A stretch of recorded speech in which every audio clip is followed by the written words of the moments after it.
Red breaking news చూస్తున్నాం. కావేరీ జలాల పోరాటంలో తమిళనాడుదే పైచేయి. కావేరీ నీటిలో తమ వాటా కోసం సుప్రీంకోర్టు గడప తొక్కిన తమిళనాడు సర్కార్కు అతిపెద్ద విజయం లభించింది. తమిళనాడు పిటిషన్ పై విచారణ జరిపిన సుప్రీంకోర్టు కర్ణాటక సర్కార్ తప్పనిసరిగా కావేరీ నీటిని విడుదల చేయాల్సిందేనని తేల్చి చెప్పింది. 15 రోజులకు గాను 12,000 క్యూసెక్లు వదలాలని సుప్రీం ధర్మాసనం స్పష్టం చేసింది. ఇక సుప్రీంకోర్టు తీర్పుతో కర్ణాటక సర్కార్ పై ఇప్పుడు మరింత ఒత్తిడి పెరిగింది.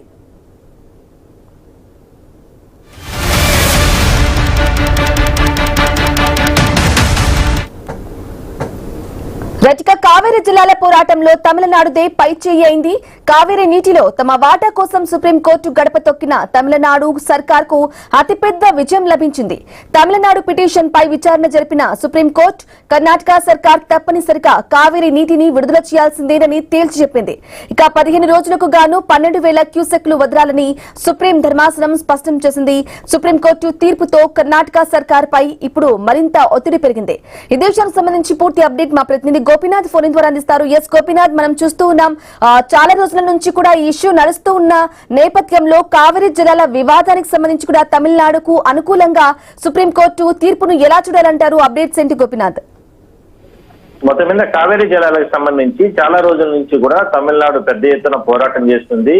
అంటే కావేరీ జలాల్లో అంటే కర్ణాటక ప్రభుత్వం అన్యాయం చేస్తుందంటూ కూడా పెద్ద ఎత్తున అంటే ఇప్పటికే డిఎంకే కావచ్చు లేదంటే అధికార పార్టీ కూడా ఈ విషయంలో చాలా రకాలుగా ప్రయత్నాలు అయితే చేస్తుంది జలాలను రప్పించుకోవడానికి. ఎందుకంటే తమిళనాడుకి ఎగువ ప్రాంతంలో ఉన్నటువంటి కావేరీ జలాలు వస్తే తప్ప తాగునీటికి కావచ్చు తాగునీటికి అవసరాలకి అంటే ఎంతో ఉపయోగకరంగా ఉంటుంది. అలాంటిది ఎక్కువ మొత్తంలో కావేరీ జలాలని అంటే కర్ణాటక వాడుకుంటుంది అనేది ప్రధానంగా తమిళనాడు మొదటి నుంచి కూడా ఆరోపణలు చేస్తూ వస్తుంది. అందువల్లనే వాళ్ళు సుప్రీంకోర్టుకు వెళ్లారు. సుప్రీంకోర్టులో ఇవాళ వాళ్ళకి తమిళనాడుకి ఒక ఊరట లభించిందనే మనం చెప్పుకోవచ్చు.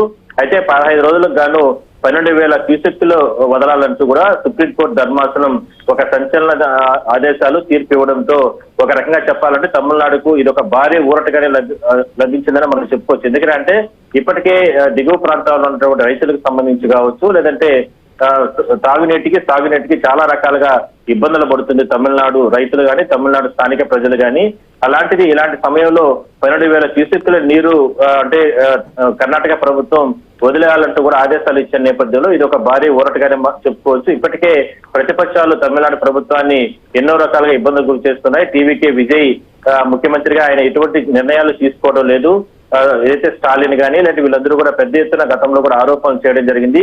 అందువల్లనే తమిళనాడు ప్రభుత్వం ఈ మధ్య కాలంలో సుప్రీంకోర్టును ఆశ్రయించడం జరిగింది. సుప్రీంకోర్టు పూర్తి స్థాయిలో కూడా దీనిపైన విచారణ జరిపిన తర్వాత ఎట్టి పరిస్థితుల్లో కూడా రైతుల సంక్షేమం రైతులకు అవసరాలు అదేవిధంగానే స్థానికులకు సంబంధించిన అవసరాలు తాగునీటి అవసరాల కోసం ఎట్టి పరిస్థితుల్లో తక్షణం చర్యల్లో భాగంగా 12,000 క్యూసెక్కుల నీరుని వదలాలంటూ కూడా కర్ణాటక ప్రభుత్వాన్ని ఆదేశాలు ఇవ్వడం జరిగింది. సో ఈ ఆదేశాలు అనేది ఖచ్చితంగా వెంటనే అమల్లోకి వచ్చే అవకాశం అయితే ఉంది.